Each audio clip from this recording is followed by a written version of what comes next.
Hola, ¿qué tal mi gente? Esto que sucedió en Medellín fue un hit total. Petro la sacó del estadio enormemente. Ustedes no saben.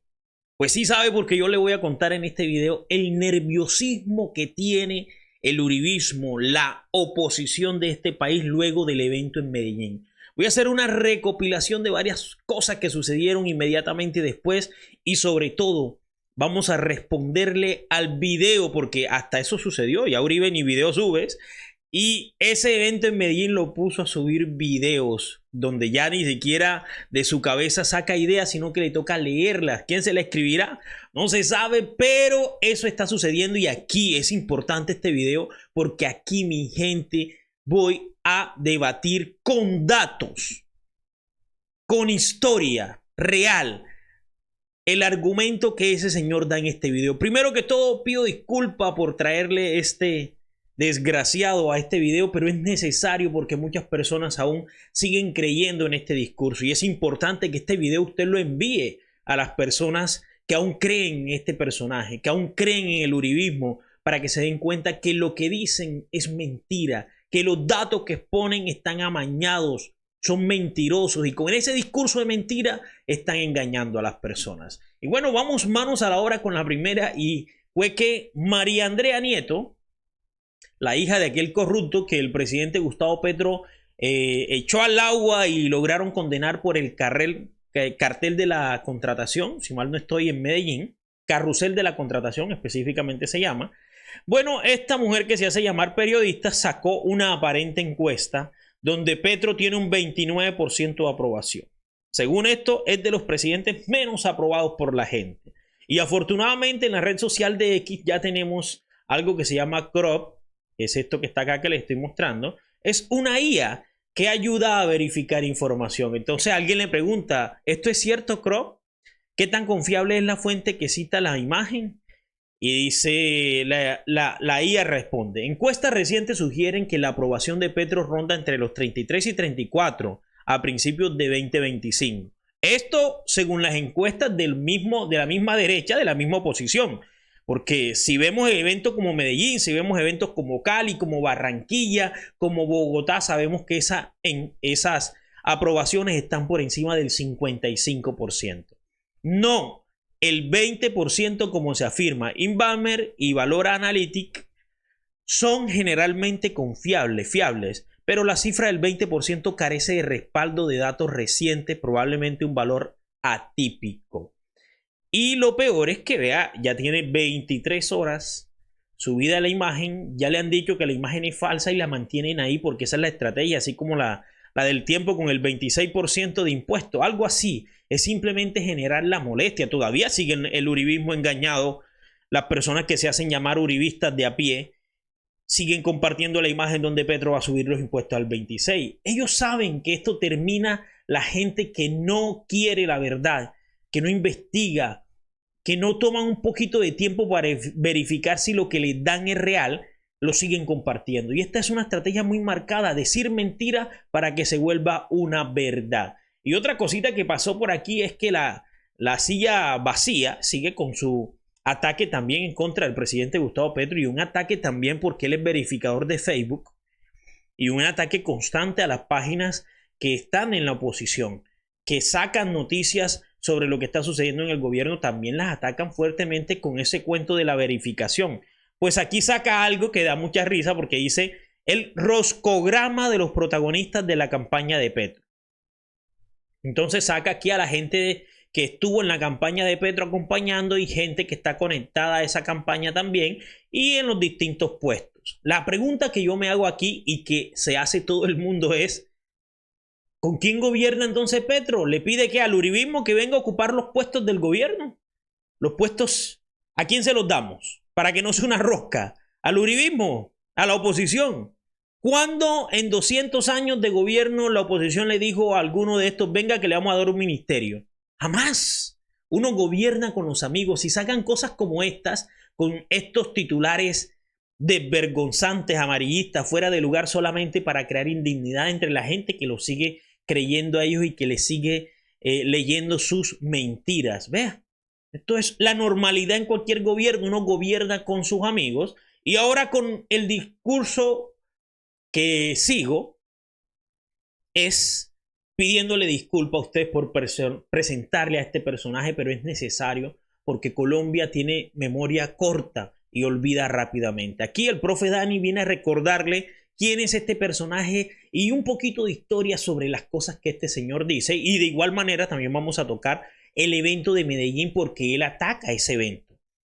Así como salieron de cuanto ataque hasta Iván Duque, que ya ni aparece por ahí porque ahora DJ salió también atacando el evento de Medellín. Este evento les causó el daño estomacal más grande que ellos han podido tener, porque según el discurso de ellos, el fuerte es Medellín, porque según ellos, Antioquia es uribista y la gente simplemente gritaba: Antioquia no es Petro, Antioquia no es Uribe, Medellín no es Uribe.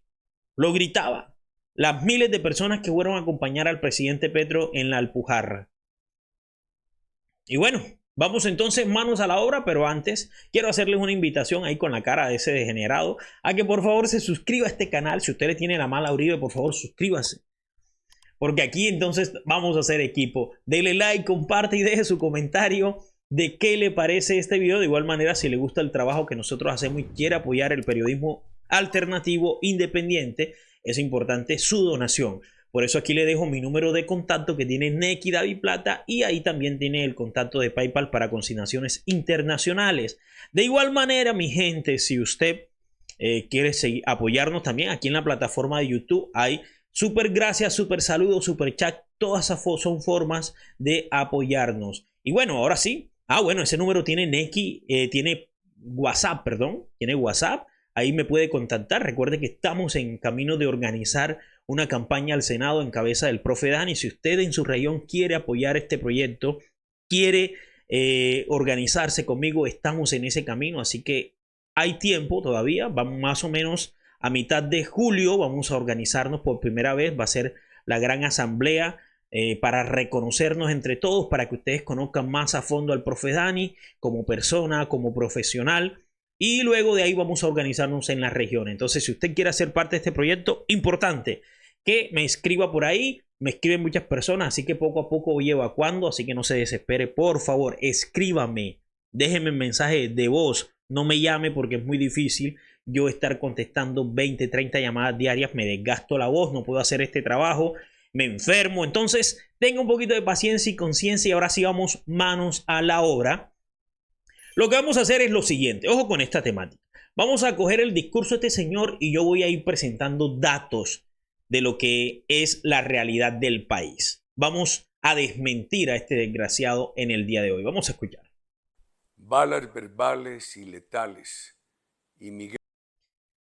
Ojo, porque voy a subirle otro poquito. De pronto no escuchó. En la clínica. Importante esto con que inicie. Balas verbales y letales. Y Miguel en la clínica. Las balas verbales se convierten en balas letales. Las balas verbales se convierten en balas letales. ¿Ustedes recuerdan cuando Álvaro Uribe a todo el que le llevaba oposición le decía que era guerrillero? ¿Recuerda cuando trató al presidente Gustavo Petro en pleno Congreso de sicario de la moral?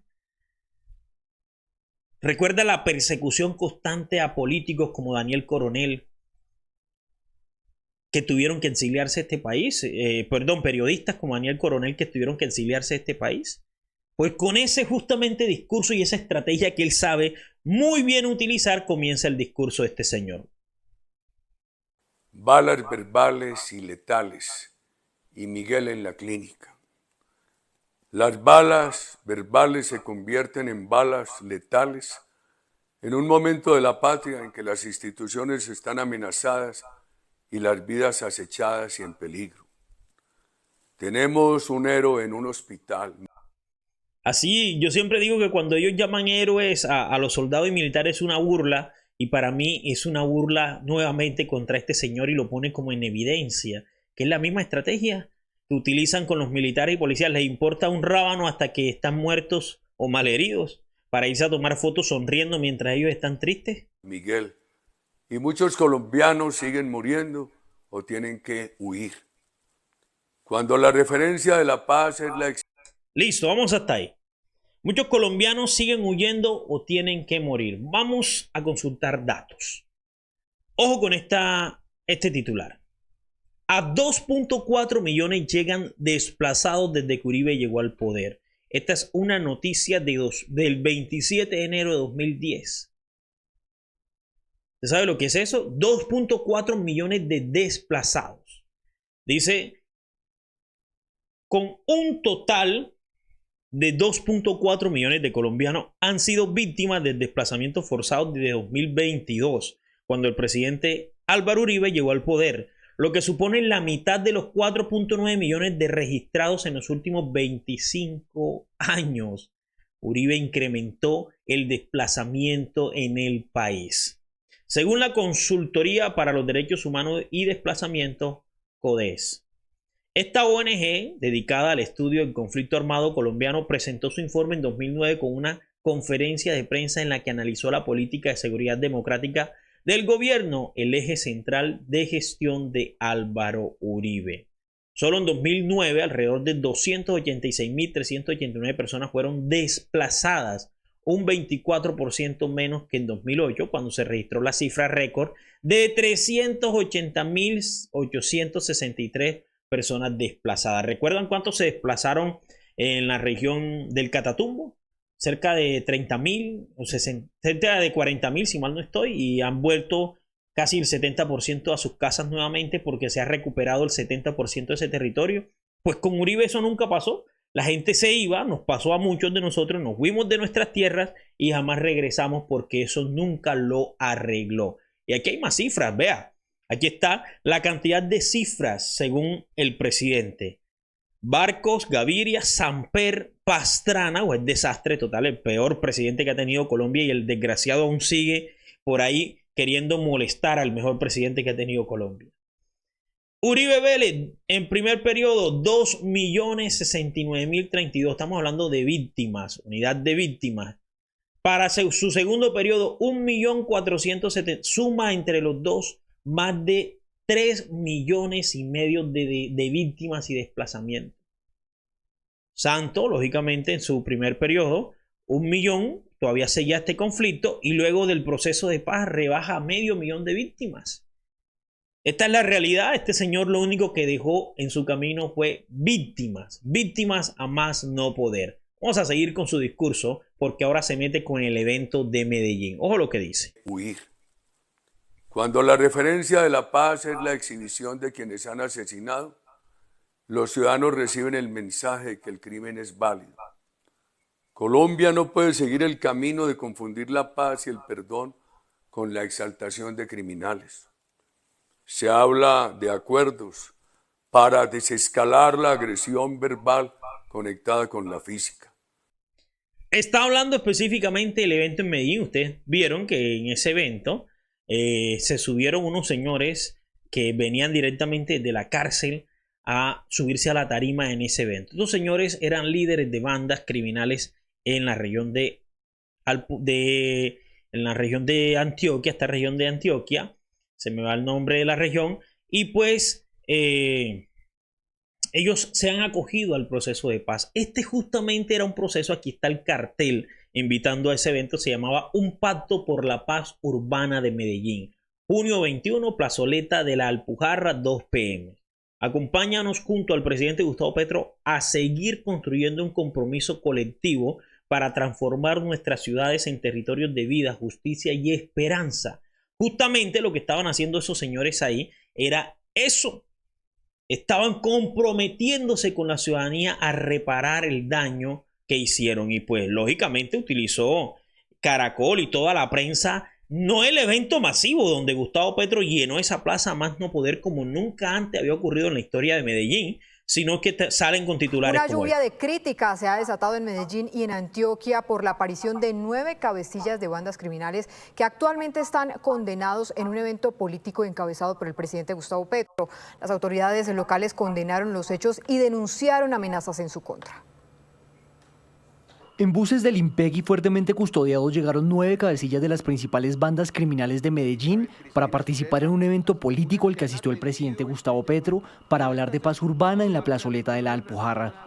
Entre los presentes estuvo José Leonardo Muñoz, conocido como alias Douglas, Freiner Ramírez, alias Carlos Pesebre, Juan Carlos Mesa, alias Tom, Jorge Jesús Vallejo, alias Vallejo, y otros cabecillas de los combos delincuenciales de la capital paisa. El acto produjo rechazo desde las administraciones locales, pues los 9 delincuentes fueron sacados de la cárcel de máxima seguridad de La Paz, en Itagüí, para participar en el evento. El presidente Petro vino a la capital de Antioquia. El rechazo es de los políticos antioqueños, en cabeza del gobernador, de Fico y de todo el uribismo. Muy asustados porque aparentemente hay nexos entre estos grupos delincuenciales con políticos y empresarios poderosos de Medellín y de Antioquia. Y lo que ellos no quieren es que la verdad se sepa. Recuerde que el mayor temor y el mayor enemigo del uribismo es la verdad. Rodearse de criminales. Qué peligroso el presupuesto de la presidencia. Los impuestos de los colombianos, usado para subir a una tarima a narcos presos en la cárcel de máxima seguridad de Itagüí. Los cuestionamientos en la capital de Antioquia han recaído sobre el IMPEC y sobre el gobierno al permitir la salida del reclusorio a delincuentes con un extenso prontuario criminal. A esos que parecen ser hoy sus socios de la política y la intimidación, que suben con usted a la tarima, los persigue un prontuario criminal de homicidios, desplazamiento, extorsión, desaparición y terror. Presidente Petro. O sea, literalmente Caracol coge en horario estelar, son la 1 de la tarde, coge todo un discurso de un político informalmente en sudadera, en una tienda, no se sabe ni dónde, para darle palo al presidente, literalmente.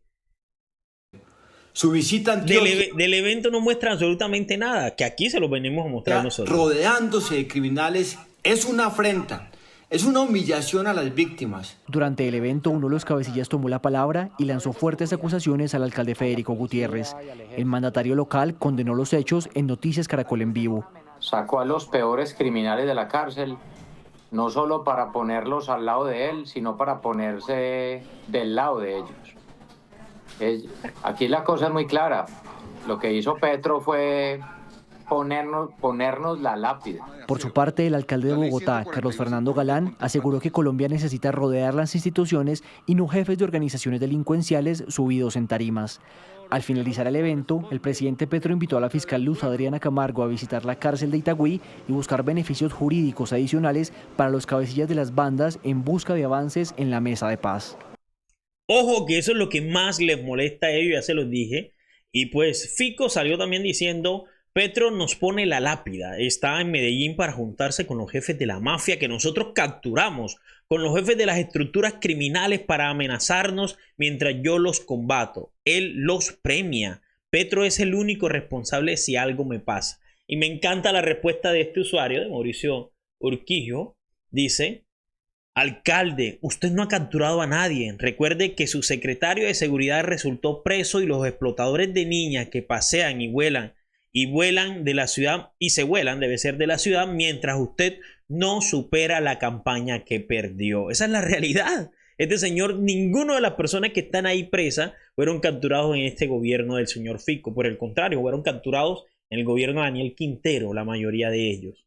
Entonces, viene a hablar de estos criminales que le dieron un fuerte jalón de oreja y prácticamente van a exponer a muchas de las cosas que saben sobre Fico y sobre toda la banda esta de ladrones. Hay que decirlo abiertamente, el banda de ladrones del erario. Ahí está lo que pasó en la lotería de Medellín. 16.000 millones de pesos se abudinearon, se robaron entre ellos mismos y el muy descarado renuncia después que la mujer se gana la lotería, como para que nadie se dé cuenta. Piensan que todavía la gente es estúpida, que los colombianos ya no pensamos, que aún esperamos que RCN y Caracol nos diga las cosas para nosotros irlas a repetir. No, ya Colombia ha despertado porque herramientas como estas que utilizamos hoy día nos están ayudando a despertar. Espacios como estos para compartir información desde otro punto de vista con veracidad y verdad nos ayudan a despertar. Y bueno, continuamos por acá. El presidente Gustavo Petro comenzó a responderle a todos. Dice: Medellín no se pone en riesgo si se busca la paz de las comunas populares.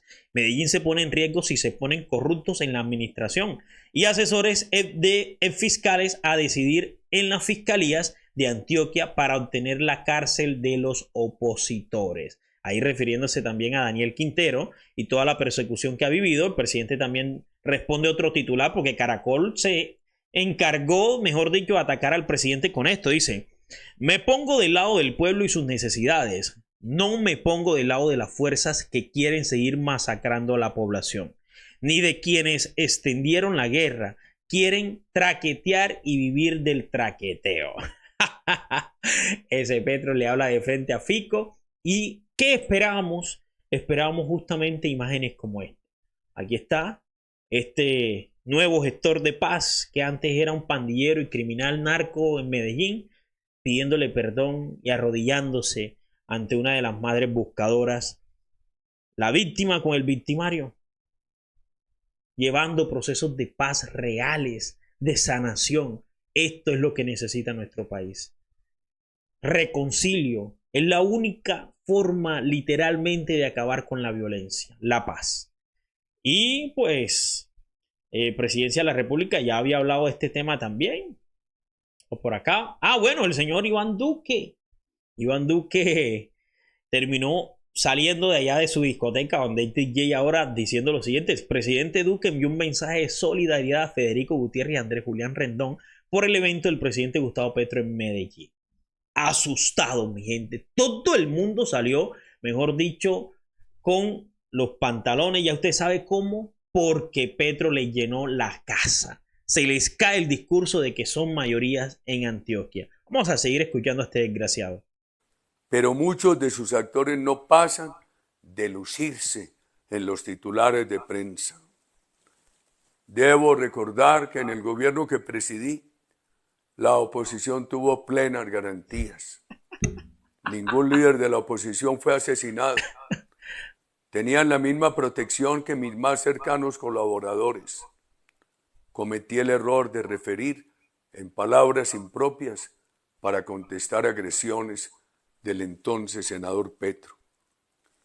También tengo que recordar que tuve unas relaciones muy respetuosas con líderes de la oposición como Antanas Mockus, Carlos Gaviria, Horacio Serpa, Antonio Navarro, Luis Eduardo Garzón, Sergio Fajardo, Parmenio Cuellar y muchos congresistas.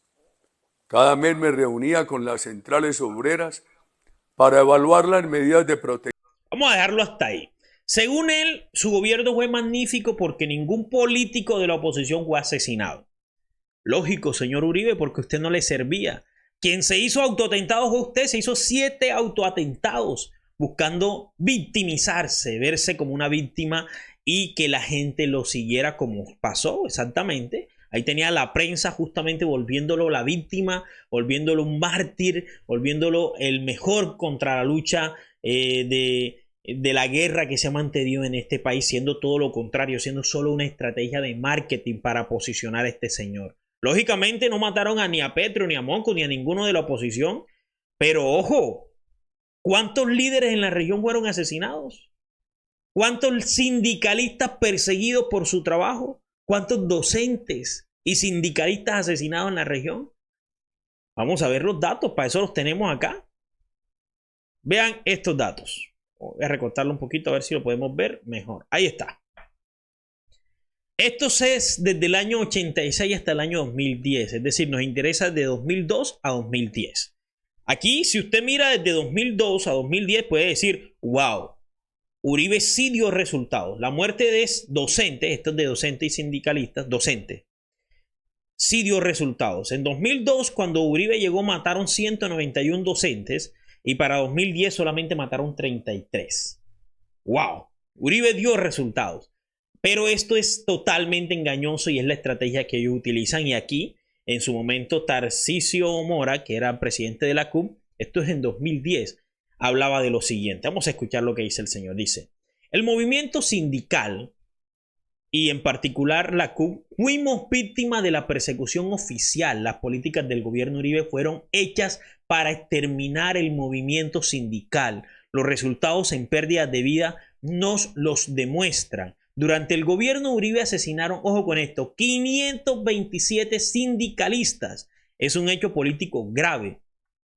Quiere decir que en el gobierno de la famosa Seguridad Democrática no hubo para los dirigentes sindicales. Ojo con lo que dice Uribe, porque justamente lo que dice este señor es lo contrario. Según él, ojo. Centrales obreras.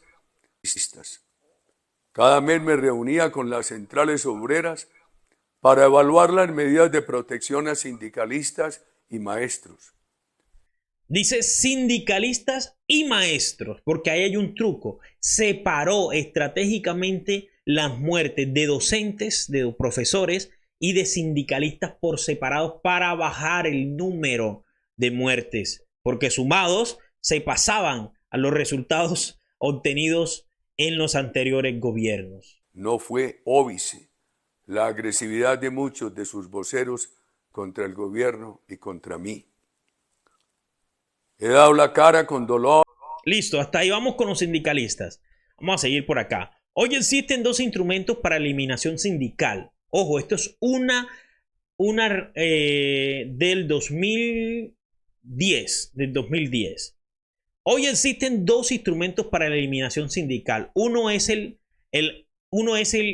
que matan 80 sindicalistas, pero mientras se reducen los asesinatos, aumentan las amenazas. Y el otro instrumento es el legal. El exterminio sindical por la vía legislativa mediante las leyes acabaron con los sindicatos. En cuanto a la protección de sindicalistas, o sea, los esquemas de escolta y seguridad, tenemos que en el gobierno Uribe la dirigencia sindical logró una seguridad. Ya no es tan fácil matar un dirigente porque tiene 2 o 3 escoltas, pero los sindicatos tienen unos activistas, las bases. Las bases las exterminaron, literalmente. Unos sindicalistas de base que son los que dinamizan, pero no tienen escoltas. A esos son los que están matando. Incluso han matado gente que cuenta con esquemas de seguridad. Esa es la estrategia. Que aquí están los docentes. Que aquí están los políticos. Eso no los toquemos. Vamos a ponerle seguridad, pero vamos a matar toda la gente que está alrededor de ellos. Porque esos ya no cuentan tanto. Ya de esos no se dan tanta cuenta, pero ahí estamos ejerciendo miedo, inyectando temor y sobre todo diluyendo la oposición. Esta estrategia a este señor le funcionó al pelo. Literalmente, sigamos por acá, dicen, esta es la de los docentes porque él separó la de los docentes. La cifra terrible, esto es 2009, 8 de diciembre de 2009. La cifra terrible de 195 docentes asesinados en Colombia sin que hasta la fecha haya un solo detenido y de 35 sindicalistas asesinados en lo que va del año es inaceptable y motivo de una profunda preocupación para el movimiento sindical. Sume por favor esto, porque la tabla que yo le mostré al principio, las tablas que yo le mostré al principio decían que solamente fueron asesinados para 2010 47, iban 35 hasta ese momento. Pero solamente sindicalistas, y a los docentes los echaba para un ladito el desgraciado, y fueron 195 docentes asesinados para ese año 2009. Sume por favor las cifras, 47 más 195, y verá que esto iba en subida. El ataque constante, desplazamiento a los docentes no tenía medida. Y aquí están datos, dice, el gobierno Uribe buscó convencer al mundo. Esta fue la estrategia que utilizó. El gobierno Uribe buscó convencer al mundo de que al menos 3 ideas. Primero, que la violencia ejercida contra los sindicalistas no es antisindicalista. Es decir, que si mataban a un sindicalista, él decía, no, él no lo mataron por ser sindicalista, él lo mataron por otra cosa. Literal. Sino un hecho derivado del conflicto armado y en particular resultado de la infiltración de grupos armados a los sindicatos. La violencia, la segunda forma, la violencia antisindicalista es un fenómeno del pasado, superado por la política de seguridad democrática, y los asesinatos y hechos de violencia que hoy ocurren son por razones personales o económicas y no sindicales. La tercera forma que él utilizó, la ampliación del programa de protección sindicalistas y la creación de la unidad especial de fiscales han variado la situación de violencia e impunidad. La estrategia que yo les decía de separar a los docentes de los sindicalistas. En ese afán el gobierno Uribe usó varias estrategias. La primera fue diferenciar las cifras de asesinato contra educadores sindicados de los demás trabajadores sindicalizados, creando una variable paralela y una lectura tergiversada de su dimensión. El ataque constante a los docentes en el gobierno Uribe no dio espera, aumentó significativamente la persecución, el desplazamiento en contra de los docentes.